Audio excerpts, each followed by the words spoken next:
Shalom, everyone. Welcome back. Um, some people ask, what was the first Chabad house? Chabad now is a worldwide movement.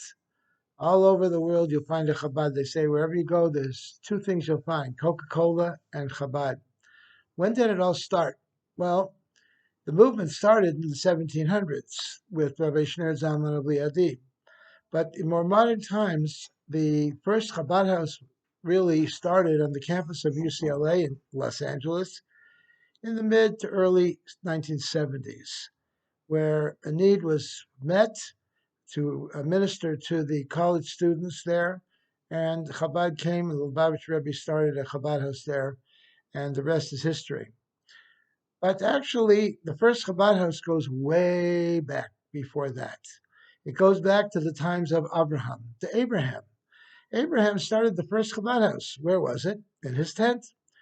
And in his tent, he welcomed everyone, Jews, non-Jews, and he didn't ask them to do spiritual things. First, he made sure that they had something to eat. Make sure that as they were traveling through the desert, and if you've ever been to Israel, and you see the desert that is there and the barrenness that happens is in so many places, you can understand how harsh it was, the climate.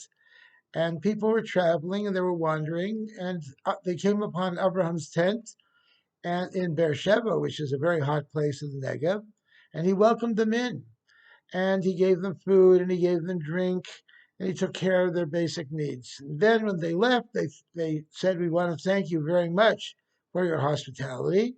And he said, "Don't thank me, thank God. God was the one who gave it to you." And in this way, he taught them to appreciate the goodness that God gives them. And indeed, Chabad houses are just like that. We welcome people in, whoever needs help, whether they're a Jew or a non-Jew, whoever they are, and we provide for them their needs. For some people, they need food. For other people, they need some comfort and counseling. For other people, they want to know how to kosher their house or how to keep Shabbos. They want to know how to get along with their children or their spouses. Whatever it may be, Chabad is like a grocery store. Whatever you want, we've got it. And we're happy to help. If you don't want it, we won't give it to you. But if you want it, we have it for you. And indeed, Chabad takes care of the needs of the world.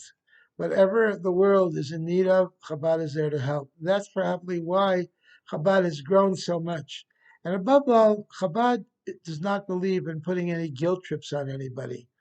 We don't want to make people feel guilty. Let people do what they can, whatever they're able to do, whatever they need.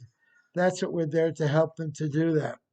This weekend, they're having the international convention of Chabad rabbis from throughout the world. Kinus Shluchim Ha'olami, the worldwide conference and gathering of Chabad rabbis from all over the world. They're meeting in New York, and there they're going to have sessions and see how to deal with the world's problems and how to be better rabbis and how to accommodate whatever is needed to help in any which way. They're going to tackle many, many different issues from I'm sure from the climate to spiritual issues to drug prevention and many, many other things as well. As we know, Chabad is the only organization, only Jewish organization that has a drug program in Los Angeles and other places as well. We have Project Pride and drug programs as well, and so many other things. How can we be of help? How can we meet the needs of people wherever they are throughout the world? We know that wherever you go in the world, there'll be a Chabad house. If you're traveling, if your child is in danger, if you want to find somebody that's lost, you can always count on Chabad to do that. We're just like Abraham Avinu. We're there for you in a desert, in a difficult time. We're there to help in any way we can. And perhaps that's the greatness of Chabad.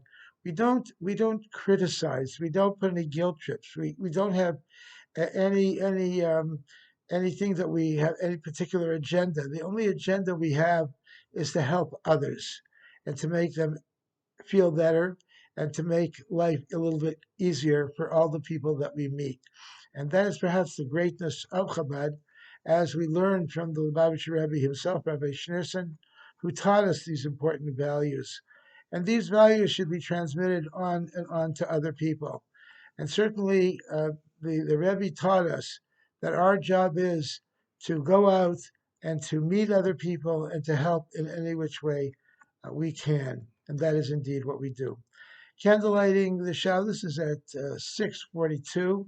We want to welcome you and invite you all in to any Chabad house that you are near for Shabbos and for meals. We're happy to feed you and to welcome you in and wish you a very, very good Shabbos.